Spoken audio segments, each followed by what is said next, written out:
Trisha. I'm Jocelyn. And welcome back to my channel. In today's video, we are going to be doing our little and big book chat. And the book we read this time was Siege and Storm by Leigh Bardugo. This was supposed to be our pick of the month for February, but as you guys know, I didn't get around to it in February, so we read this for the first half of March. And we are going to be reading Ruin and Rising for the second half of March for our second Little and Big Book Chat this month. So with Siege and Storm being this chat's pick and then Ruin and Rising being technically our March pick, we are in need of picking our April pick. What we have decided to do is for April, we are going to pick a book, and I want to do it now at the beginning of the video for those of you who are not going to watch the entire thing. We have decided that we want to read a standalone because I'm in the middle, I think, of 4 different series right now, and I feel like a standalone would be a nice palate cleanser for me. I'm in the middle of 2 series. Each one is 7 books long, so I'm like, yeah, standalone would kind of help me. Yeah, a standalone would be a really great thing for us to do. So what we've done is I have found several standalones, and earlier we talked about them and we learned what they were about. And what we have decided to do is we're going to pull out of a hat to pick which one we want to read. We have narrowed it down to 4. We've read the synopses on all of them. I'll link all of the 4 in the description box down below for their Goodreads page so you know what we were considering. But we're gonna read them off for you guys and then we will pick our pick for April. In our contender list is Unhooked by Lisa Maxwell, The Darkest Part of the Forest by Holly Black, Blackbringer by Lanny Taylor, Coldest Girl in Cold Town by Holly Black. So 4 really great standalones that we were interested in reading, and so now I'm gonna fold all of these little papers up, we're gonna put them in the hat, and we're gonna pick. Mix this up in the hat. Okay. All right, you're gonna reach up. Yeah. Mix them around, mix them around, mix them around. I'm scared to find out which one is gonna. All right, and pick one. Got it. All right, what is it? And the book we got is The Darkest Part of the Forest by Holly Black. All right, Yay! we have a Faye story. I'm super excited because Holly Black is one of my favorite authors. And her standalones I have not read, so I'm really excited to get to this one. Now we are going to be getting into our discussion on Siege and Storm by Leigh Bardugo. So for those of you who do not know, the Siege and Storm is the second book in the Shadow and Bone trilogy. It is part of the Grishaverse that Leigh Bardugo created. I'm sure you guys all know this because this is such a hyped series here on BookTube. This discussion is going to be pretty spoilery because we're going to be talking about the things that happen. From here on out, there are going to be spoilers, so if you don't want any spoilers for this book, if you have not read it yet, don't watch it. Don't watch this video. Come back when you have read it, and then you can talk to us in the comments later. So, what is Siege and Storm about? Siege and Storm is about the sea dragon and how they, what happens to them and how they end up capturing the sea dragon. Okay. Mostly. Okay, so basically Mal and Alina have run away and they are in hiding, and the Darkling finds out where they are and he captures them. He takes them on a boat that he has commandeered. He is attempting to find the sea dragon, which is one of Morozova's amplifiers that he finds out can be used in conjunction with the collar by the stag. Yeah, so it can be used in conjunction with the collar that Alina already has on her. Yes. So that's the basic premise of what goes on in the story. And so we're going to talk about first the world building in this one. Yes. The world building in this one was slightly more complex than the last one because there was more details added into it. So there were things we didn't know about that kind of pop out. Yeah, so we get a little bit more out of this. I mean, it's still really atmospheric and really kind of envelops you, just like the last book. But it is more complex. We're building upon what Leigh Bardugo gave us in Shadow and Bone, where we're getting more places. The town where Alina and Mal are hiding out at the beginning of the book. I loved the town at the beginning of the book. That was really sweet. Like, it was a peaceful place you could be. Yes, and it was so well developed. Like, I felt really like I could imagine it. I had no problem understanding what this place was like outside of what they interacted with. You could instantly see that it was like lifelike. What else did you think of the world building in this one? It kind of felt like Shadow and Bone, just a little more intense. Yeah. A little more intense? Yeah, it really enveloped me more because because I was already really connected to the world from Shadow and Bone, but this one, it just, I was already in there. Yeah. I really understood the place. It was really... Did you feel like the world was consistent with what she built up in the first book? Like, did you feel like... Yes. It felt the same? Like, it felt like the same world? It felt the same. It felt like familiar. It was like right there. I just dropped right into it. I didn't really feel like there was a disconnect. Like, I didn't have a hard time getting back into the story. So I have this moment, this section on page 349. I wrote on my tab here, love the world building. Okay, so this is when they are taking the Kingfisher, which is the replacement flying mechanism for the Hummingbird, because the Hummingbird crashed. And so the Kingfisher, they're taking it out, and in this passage here, it talks about what she's seeing as they're flying around. And so I liked those little bits of world building that reminded you that there is a lot more going on beyond the palace walls, that like life is continuing on for other people. Like, it's not only the royalty, Gracia, and soldiers, but there are actually people out there. Yes, and so there's all of this other stuff that's happening. So I really appreciated that with the story building. With the world building. What about, like, all of the people? You want to move on to the characters? Yes, please. Okay. I really liked the prince. Prince Nikolai? Yeah, Prince Nikolai.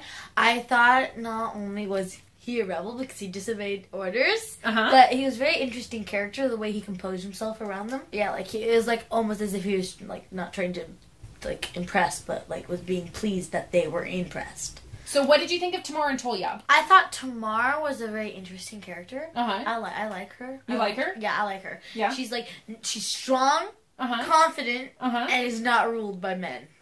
Yes. Tolia is like, he may look buff and big and scary, but he's actually really quite nice and sweet. What did you think about the twist of finding out that they were actually... working for the priest? Like, yeah, they were working for the, parrot. I felt betrayed. Because I actually liked them. Yeah, I liked them. Yeah? Yeah. They were... But do you think that they're bad people? No. Because I believe they were doing what they thought was right. It's just, they should have come out with it.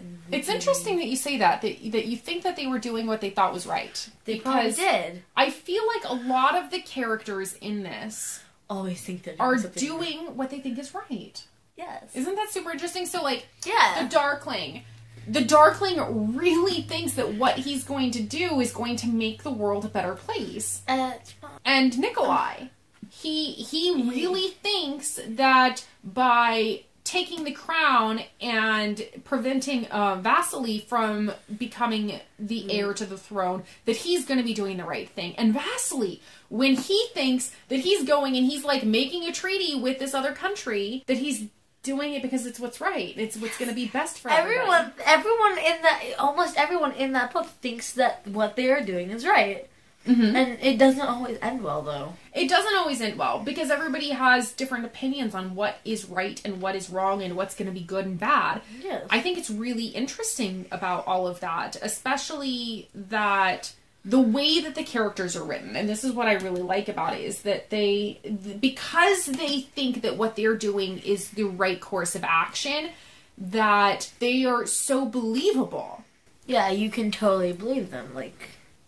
they're almost realistic, like they're almost like live. Yeah, and that there's true depth to them because they have reasoning for why they are doing what they are doing. It's not a flat characterization where they're just making a decision to make a decision, but we get to see that they're doing it for reasons, and they believe in these reasons. So we talked about in the last book, in our last chat, that... Who was your favorite character from the last book? Darkling. The Darkling? Okay, so the Darkling was my favorite character in the last book. Who was your favorite character in this book?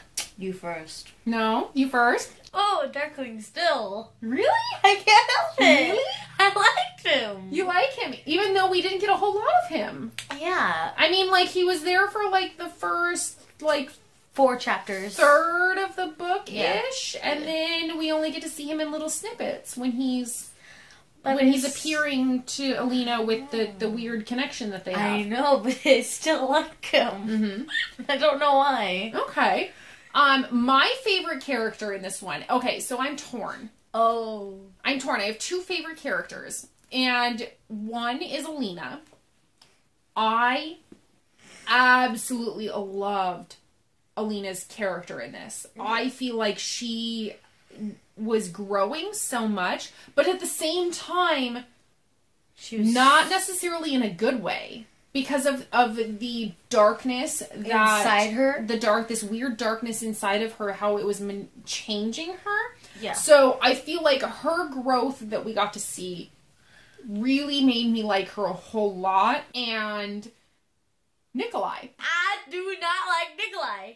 Do you want to know why? He tricked them. He waited until they got to land to tell them that he was the prince. I think what happens between the two of them at the little palace. I mean, you gotta be joking. Okay. I'm not torn at all. Hold on. Because then, by that estimation, then you shouldn't like the Darkling, because the Darkling also tricked Alina. Yeah, but when he did it, he made it a lot better. He did it better. Hey, he built a relationship with her before she found out, okay? Nikolai did. Nikolai didn't. He actually got Alina to like him, okay? But Nikolai kind of did, though.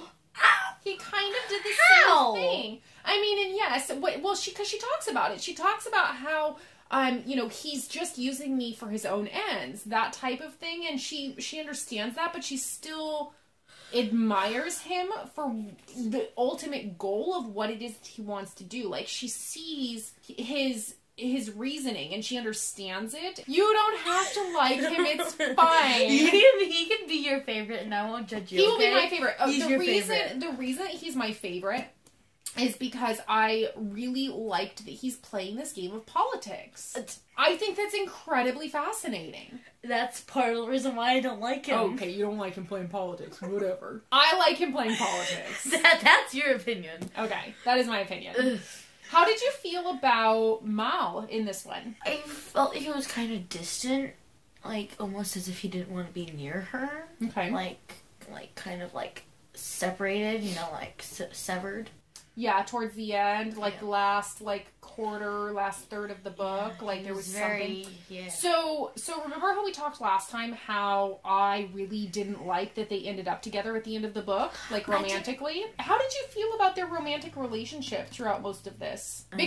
Because for me, one of the tropes that I absolutely hate in literature is best friends to lovers tropes. I don't like it. I don't like it. I don't like it. I don't like it when best friends end up as lovers. It really bothers me, especially with Mal, how we talked about from the last book. He treated her badly. He wasn't a really good friend to her. He's more like a tool. He wasn't being really a friend, more like a master in a sense. Yeah, I mean, he wasn't really using her, but he didn't really appreciate her. Yeah, he wasn't the kind of person that you would look up to with instantly, like a snap of the finger. Yes. So, I didn't buy their relationship. It didn't really kill me when they broke up. Kind of. Whatever happened. I don't know. At least they're not together anymore, right? Yes. Yes. Okay, so let's talk about the plot line on this one. So, what did you think of... Because I know that we talked about in the last one, in our last chat, how it would be interesting to see what things could change in what we have learned about the Grisha and their powers. And so, what did you think about the amplifiers, learning that there are 2 other amplifiers out there? At first I was kind of scared because the thought of the Darkling getting those amplifiers and putting them on her it was just like... I don't know, kind of freaked me out. I was just like, okay, I may like the Darkling, did you think but it was believable? In a sense, yes. Uh-huh.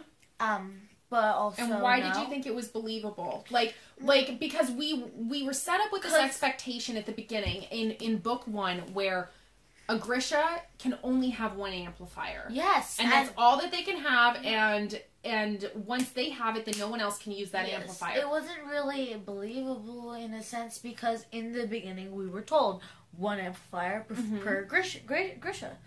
And so now, you didn't buy it that there's these two other amplifiers that can be combined? Well, I believed that they existed, but I didn't believe that they could be combined at first. Really? You were told that only one per person, and when you suddenly pop up saying, "Oh, well, there's two other amplifiers we're gonna add on to you," you see, just like, this is where I have to disagree with you. Yeah, you can disagree with me. What you were talking about is how they just pop up out of nowhere and say that, "Oh yeah, well, by the way, there's two other amplifiers." It didn't pop up out of nowhere. In the sense it did. It popped straight out of the book. Caught her eye. It pops up out of the red book. It comes out of a book of children's stories, basically. And this did not come out of nowhere. Do you remember? The parrot gave her that book in book 1. If she had opened that book, she would have known about the amplifiers already. She could have deduced that there were more amplifiers. And she could have known how to get rid of them.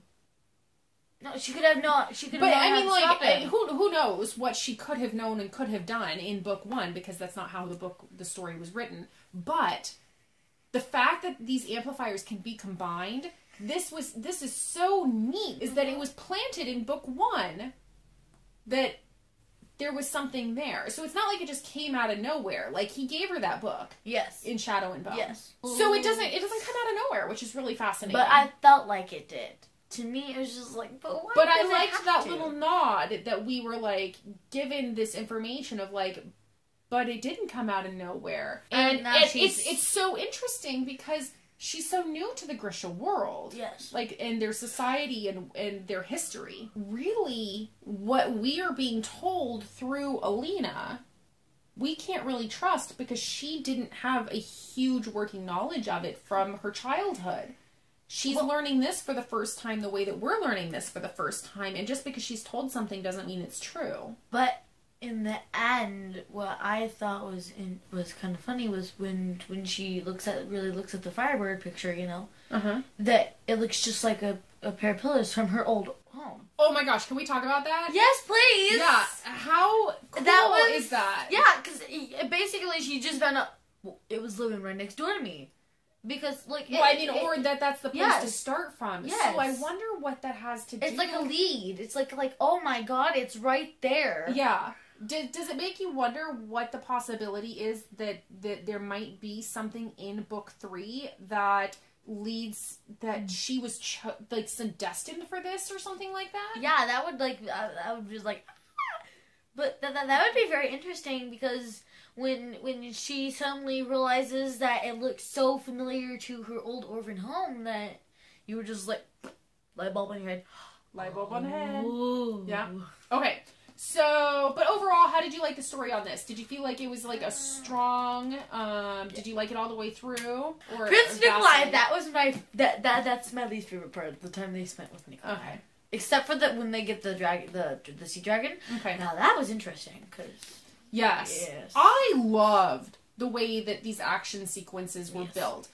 One of my biggest pet peeves with fantasy books or books that contain action is that the author tends to rush through these scenes. You'll like turn a page and like it's so convoluted. It's so doesn't make sense. A lot of it. It's very it's very confusing. You can't really see what's going on from place to place, and then it wraps up too quickly. Yeah, it's like why? Why not take the extra page and a half to flesh out the fight scene? Yes. The battle scene, whatever. Yeah, like don't just wrap it up. Yeah. Like we want more. I loved that Leigh Bardugo took her time in this to really tell us what was going on, both like on the ships, like what was going on when the Darkling found them. Okay, so we talked about the characters and the plot and the world building and all of that. Anything else you want to talk about with this one? Oh, can I read a quote? Can I read it? It's a really short quote. It's like one sentence. It's from page 101. Stormhund says, "Anything worth doing always starts with a bad idea." That is so true. That is my favorite quote. My favorite quote from this whole thing. So, anything else? No? Okay, that's it? Okay, so I really enjoyed this. What did you end up rating it? So out of 5 stars, what did you give this one? What is it? What'd you give it? No, you first. What'd you give? I gave it 5 stars. Oh, drat. I should have said mine first. What'd you give it? Now you're mad. What'd you give it? I gave it a 4. Why'd you give it a 4? Well, Okay, so tell me what you docked points for. Nikolai. Okay. So you're talking about like the story itself, like something in the story made you dock points. It was disappointing in a sense because of the way Nikolai's behavior.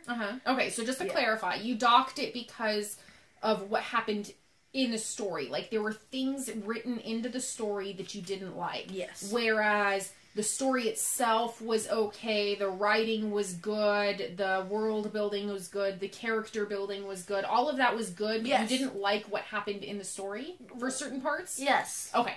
I understand. I mean, if I had to, it would be a 4.5.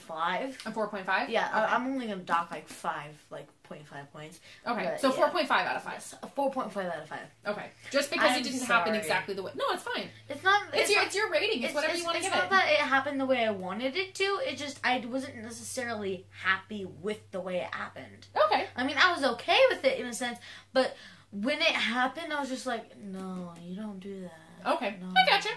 So I ended up giving it a 5 because I feel like I really loved the story. I really, really loved the characters in this. Love the stories. The world building, I thought, again, was fantastic and very atmospheric, and it made me want to jump to the next one. Okay, so that was our discussion for Siege and Storm. Next month, we are doing Ruin and Rising. That one's yours. Book. And then in April, we are going to be doing The Darkest Part of the Forest by Holly Black. All right, so thank you for joining us for our Little and Big Book Chat for Siege and Storm by Leigh Bardugo. Leave us a comment down below on who your favorite character was and why. Now is a perfect time, if you have not already done so, click that little subscribe button down below if you want to see more content from me and Jocelyn for our Little and Big Book Chats. And if you want to find me elsewhere on the interwebs, I have all of my social media links in the description box down below. And we will see y'all in our next video. Bye! See ya!